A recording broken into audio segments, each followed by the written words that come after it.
tahun 2004. Gue dapet cerita ini dari temen gue, dan ini ceritanya tuh di SMP-nya dia. Di saat itu 2004 ada seorang satpam yang kerja di SMP itu di daerah Jakarta Selatan. Gue nggak bisa sebut SMP-nya di mana. Oke. Posnya dia itu di bagian depan sekolah, ya udah pastilah ya. Dan nama satpamnya ini Rinto. Dia tuh umurnya 26-27an lah. Emang satpam baru yang masih muda juga. Dan selain Rinto sebagai satpam sekolah, ada juga satu orang lagi nih, umurnya hampir 30-an, namanya Dadang. Nah, Dadang ini adalah salah satu penjaga sekolah. Dia kayak cleaning service gitu loh. Kebayang gak sih lo kalau misalkan di sekolah lo tuh dulu kayak ada penjaga sekolah yang emang tinggal di situ? Iya. Nah, si Dadang ini rumah atau kamarnya itu letaknya tuh di bagian sudut kiri belakang sekolah. Jadi ini layout sekolahnya ya, biar gampang lo bisa bayangin. Jadi itu dari bagian depan, dari bagian posnya si satpam ini dari tengah bagian depan sekolah. Ya pasti dong, gerbang sekolah gitu kan. Lu masuk ke dalam sekolahnya, terus lu ke kanan, ke ujung, ke belakang, lewat sisi kanan sekolah. Itu tuh di belakang sekolah ada pohon bambu gitu, Muy. Nah, sepanjang dari kanan ke kiri bagian belakang sekolah. Nah, terus dari sudut kanan belakang itu, lu ke arah kiri, dan tempat letak si kamar Dadang itu di paling belakang sudut kiri sekolah. Berarti di belakangnya si pohon bambu itu. Betul, bisa dibilang gitu. Oh, oke. Jadi kayak gampangnya ya di depan tuh pos satpam, terus di bagian belakang, bagian kiri, yaitu ada kamar si Dadang. Tapi ya buat menuju kamar Dadang, lu harus muter lewat sisi kanan sekolah. Ya, Jadi oke, nggak oke. bisa langsung gitu loh, Muy. Nah, Dadang sama Rinto ini cukup dekat karena emang umurnya mereka nggak beda jauh kan, kayak cuman beda 3-4 tahunan lah. Jadi Rinto sebagai satpam yang baru tuh, kalau misalkan mau makan siang atau dia bosen, dia tuh sering mainnya ke tempatnya si Dadang ini, ke kamarnya dia, buat kayak makan, nongkrong-nongkrong gitu. Karena si Rinto juga dia tuh satpam baru, belum setahun kerja di sekolah itu. Dia tuh banyak ngobrol lah tentang si sekolah ini sama Dadang. Karena bedanya Dadang tuh udah bertahun-tahun tinggal di sana. Nah, di saat itu sekolah tuh lagi ada renovasi, Muy. Nah, jadi banyak kuli. Gak nginep sih karena gak dibolehin. Jadi bedengnya tuh deket sekolah itu, di samping tapi di luar area sekolah. Lo tau bedeng gak sih? Tahu. Kayak tempat buat tinggal sementara, kuli-kuli gitu loh. Karena ya anak-anak SMP kan gak nyaman kalau misalkan ada bedeng atau rumah kuli itu di dalam area sekolahnya. Nah, di suatu malam Rinto tuh mau nginep di sekolah. Ya otomatis tidurnya sama Dadang dong, di kamarnya Dadang di bagian belakang sekolah itu. Singkat cerita, hari udah malam, dan setelah udah ngerokok-ngerokok depan sekolah, mereka masuklah ke dalam sekolah. Itu sekitar jam 10-an malam. Masuk ke area sekolah, sama tuh kayak yang gue bilang tadi. Dari pos bagian depan, mereka ke ujung kanan dulu, lurus, terus ke belakang, lewat sisi kanan, sampai ke ujung, baru tuh belok kiri, ngelewatin pohon-pohon bambu yang gue bilang tadi. Panjangnya sekitar 100 meteran lah. Sekolah juga gak gede dan gak kecil, kayak biasa aja.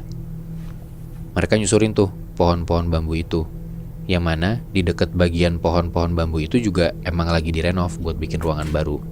Jadi kayak banyak kayu-kayu, banyak semen, agak-agak berantakan lah di sisi kanan belakang itu. Terus tiba-tiba pas lagi nyusurin pohon-pohon bambu itu, si Rinto ngerasa kayak ada biji atau buah kecil tuh yang kena di pundaknya dia. Jadi kayak dari arah belakang, kayak dilempar sama orang gitu loh.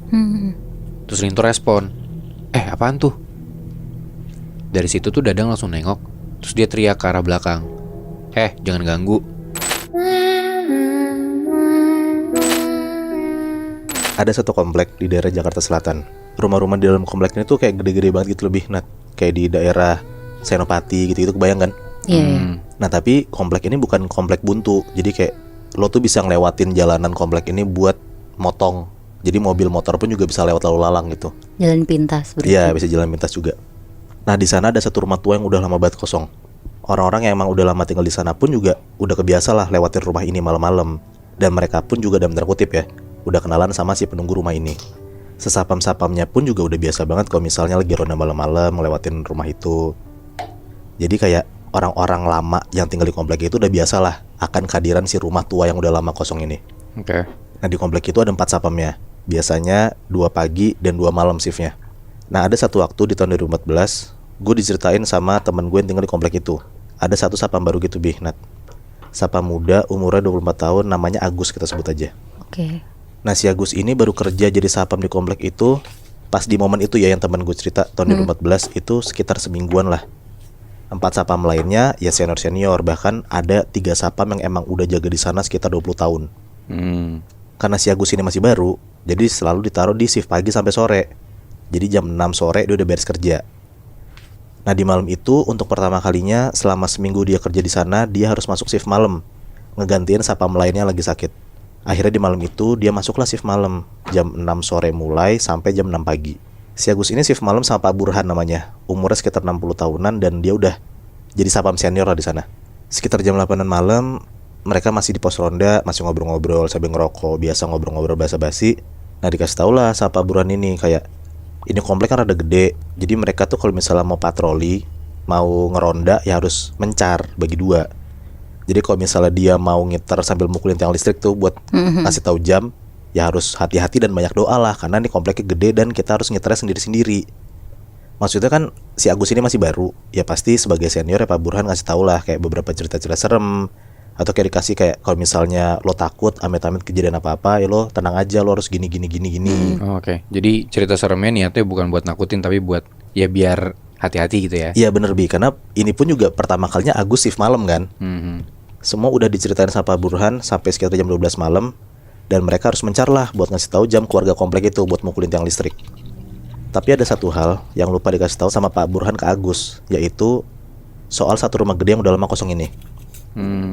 Sebenarnya ada satu hal yang harus dilakuin sama orang baru kalau misalnya mau ngelewatin rumah itu pas malam-malam di atas jam 3 pagi. Kayak kalau misalnya nih ada orang cowok gitu ya, naik motor atau naik mobil pun kadang kalau misalnya ngelewatin rumah itu jam 3 pagi, kadang tuh kayak suka diganggu gitu loh sama si penunggu rumah itu. Apalagi si Agus yang harus nyetir tuh naik sepeda sendirian pula kan. Udahlah jam 12 malam mereka berdua sepedaan tuh mencar. Biasanya sekitar 10 menitan habis nyeterin komplek itu, sapam-sapam itu ketemuan lagi di pos ronda depan yang tempat mereka ngumpul pertama. Terus masuk jam berikutnya mereka nyeter lagi. Pokoknya gitu terus sampai jam 5 pagi lah. Nah pas di jam 12 malam mereka mencar, Agus tuh rada deg-degan sejujurnya, karena emang pada dasarnya dia penakut dan parnoan.